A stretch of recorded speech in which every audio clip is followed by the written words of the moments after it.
Welcome. Tonight, we are going to take a long and quiet journey into the past, a journey into one of the most difficult and silent chapters of American history, the Great Depression. This is not a story to rush through. It is a slow story, a boring story, a story told so calmly that it may help you relax, let go, and drift into sleep. Close your eyes. Let the sound of history move slowly, like soft waves in the distance. We begin. In the years before the Depression, in the Roaring Twenties. In the 1920s, America was alive with change. The cities were growing. The sound of jazz filled the air. The lights of New York glowed brighter each night. Automobiles rolled along the streets. Factories produced more goods than ever before. But behind the excitement, there was also silence. Farmers in the countryside were struggling. Prices for crops were falling. Banks were lending money quickly, perhaps too quickly. And the stock market became the great game of the decade. People believed it would only rise, and so they bought more and more shares. Even when they could not afford them, they borrowed. The market kept rising, and the dream of endless wealth spread everywhere. And then, in October of 1929, the dream collapsed. It began quietly, like a whisper. Stock prices began to fall, first slowly, then quickly. Investors panicked. On October 24th, 1929, a day remembered as Black Thursday, the New York Stock Exchange shook. Crowds gathered outside, their faces pale, their voices low. In the days that followed, the market collapsed completely. Fortunes vanished overnight. People who had once spoken of endless wealth now spoke only in whispers of loss. After the crash came the banks. Banks that had lent money freely now could not collect. People rushed to withdraw their savings, but the banks had no money left. One by one, they closed their doors. A silence spread across small towns, where once banks had stood tall. Families lost their savings, lifetimes of work, gone in a single week. The Great Depression had begun. Life during the Depression was quiet, heavy, and slow. Men searched for jobs but found none. Factories stood silent, their machines unmoving. Shops closed their doors. Children wore the same clothes for months, even years. Families shared bread, beans, and potatoes. In the countryside, the Dust Bowl arrived. Winds carried away the soil. Fields turned dry. Farmers watched the earth itself disappear. Some packed their belongings and traveled west, hoping for work, hoping for life. In the cities of America, New York, Chicago, Detroit, long lines began to appear. Not lines for theaters, not lines for new cars, but lines for bread. Men and women wearing old coats stood silently, waiting for food. The smell of soup drifted through the cold air. Soup kitchens run by charities, churches, and kind strangers became the lifeline of many. There was no shame in these lines. Everyone was suffering, bankers, farmers, teachers, and factory workers alike. The Great Depression had erased differences. All were equal in hunger. Inside homes, the mood was heavy. Fathers searched for work all day, returning home with nothing to show. Mothers stretched meals, turning a few potatoes into soup for the family. Children learned to play with less. A stick became a toy. A box became a house for imagination. But even the laughter of children was softer, as if the world had pressed down on their shoulders too. The streets were quieter. Streetcars moved with fewer passengers. Shops stood empty. The once busy sound of the typewriter in offices was replaced with silence. Far from the cities, in the wide open plains, another disaster was unfolding. The Dust Bowl. Year after year, the rains did not come. The earth grew dry. Farmers plowed and planted, but the soil had grown weak. Then, the winds came. Dark clouds of dust rose into the sky. Day turned into night. The air was thick with dirt, coating homes, clothes, and even lungs. Families coughed and struggled to breathe. Crops withered, animals died, entire towns were swallowed by dust storms. And so, people packed their belongings onto trucks and wagons. They traveled west to California, hoping to find work in the orchards and fields. But even there, work was scarce. Too many hands, and not enough jobs. Even in suffering, music survived. Songs of the Depression carried the voices of the people. Simple tunes played on guitars and harmonicas. Songs about hunger, about lost farms, about wandering roads and searching for hope. Woody Guthrie, a folk singer, traveled with migrants, writing songs of their struggles. His voice was plain, his music slow, yet it spoke the truth of the times. Through music, people shared their pain, and in sharing, they found a small comfort. By the early 1930s, America was in despair. Unemployment climbed higher and higher. Banks continued to fail. Farmers lost their land. The stock market showed little hope of recovery. Higher. Banks continued to fail. Farmers lost their land. The stock market showed little hope of recovery. People began to question the future. Could America survive this silence? Could the country rise again? It was in these dark years that new voices of leadership began to rise. One of those voices belonged to Franklin Delano Roosevelt. In March 1933, a new president spoke to America. His voice was calm, his words steady. "Let me assert my firm belief," he said, "that the only thing we have to fear is fear itself." Franklin Delano Roosevelt. The people listened. For the first time in years, they felt a spark of hope. Roosevelt did something unusual. He spoke to the people, not just through speeches, but through the radio.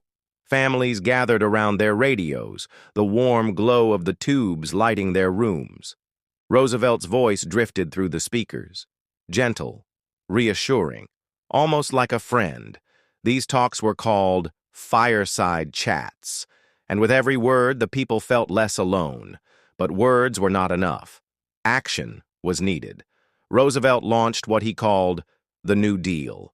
Programs to create jobs, projects to build roads, bridges, and dams.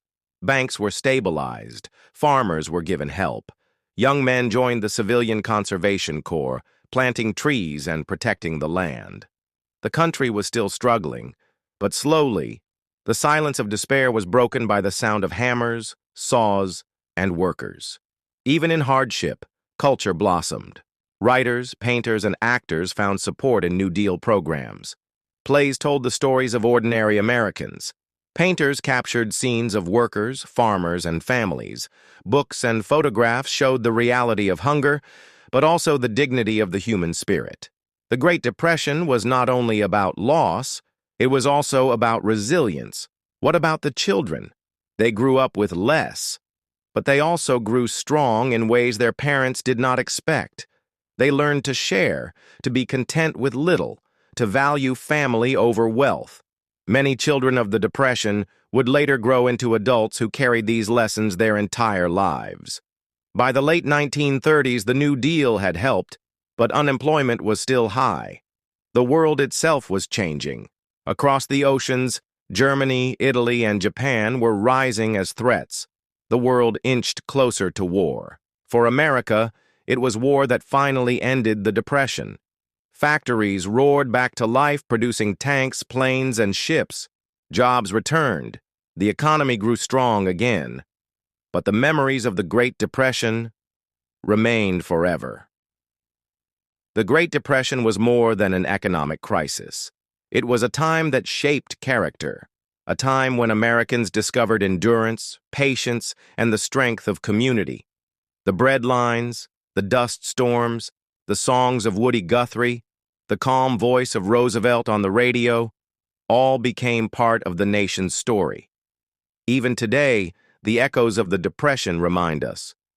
Prosperity is fragile, but resilience is strong. As the lights dimmed on the 1930s, a new dawn approached. A dawn filled with war, sacrifice, and eventual victory.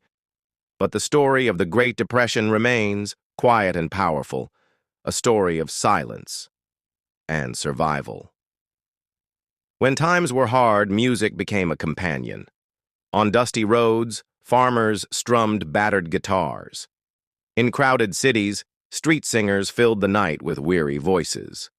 Woody Guthrie, a wandering folk singer, wrote songs of the common man. He sang of dust storms, of lost homes, of broken dreams, but also of hope and the will to carry on. His voice was rough, his words simple, but they carried the heartbeat of a struggling nation. During the Depression, many people became wanderers. Men without jobs drifted from town to town, riding freight trains, sleeping under bridges, searching for work. They were called hobos. Some carried notebooks, writing poems about the road. Others carved symbols on fences, secret signs to guide fellow travelers. A circle meant kindness. A cross meant danger. It was a hidden language of the forgotten. In dusty attics today, boxes still hold unsent letters from the Depression. A father writing to his son, but never posting it, because he had no money for a stamp. A mother writing to her daughter, explaining why she could not buy her new shoes. Simple words, but heavy with sorrow. Each letter was a story that never reached its reader, yet remains a part of history. Across America, some towns simply disappeared.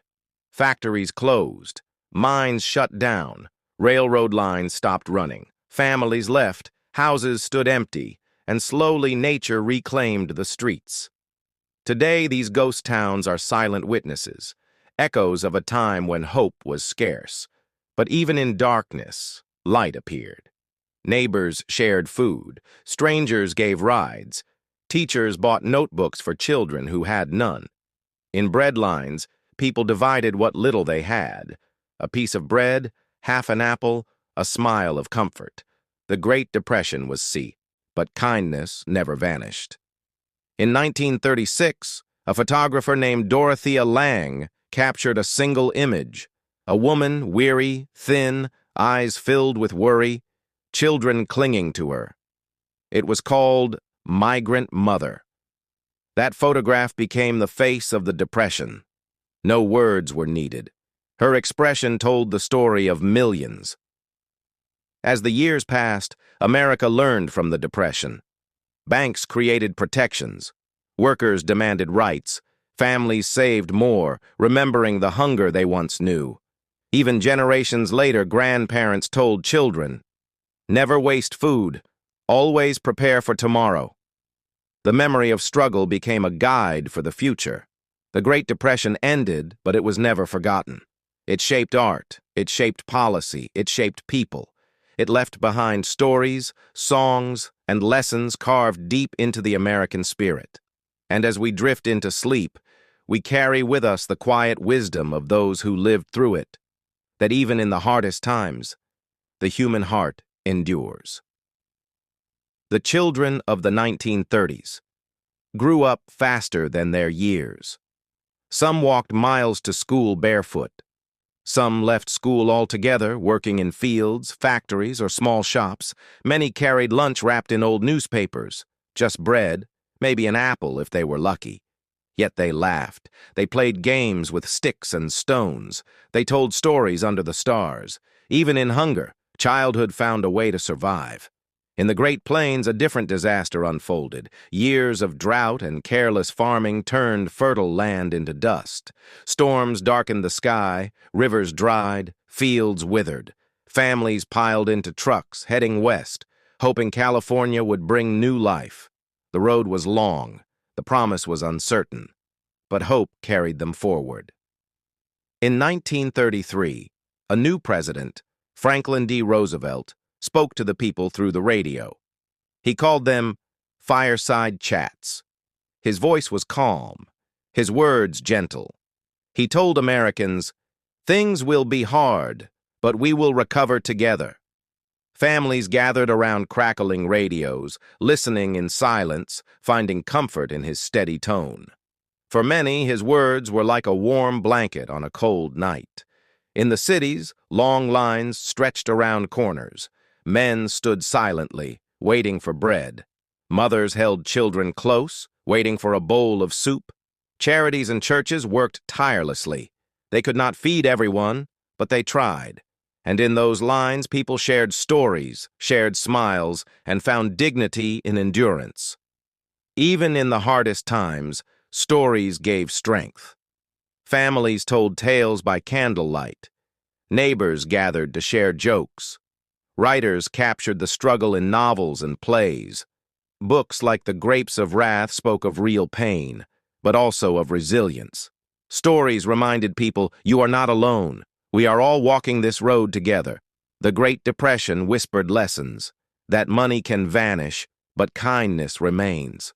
That hunger hurts, but sharing eases the pain. That despair is heavy, but hope is stronger. And that in silence, in long nights of uncertainty, people still dreamed of better days. By the late 1930s, slowly, the light returned. Jobs began to appear. Factories started again. The dust storms faded. America was not healed overnight, but step by step, day by day, the nation rose again. The dawn of hope broke through the shadows. And so, as you rest tonight, let these voices of the past be your quiet lullaby. The Great Depression was a time of hunger and sorrow, but also of love, kindness, and resilience. Close your eyes. Let history's whispers guide you into peace. For even in the darkest times, dreams never die.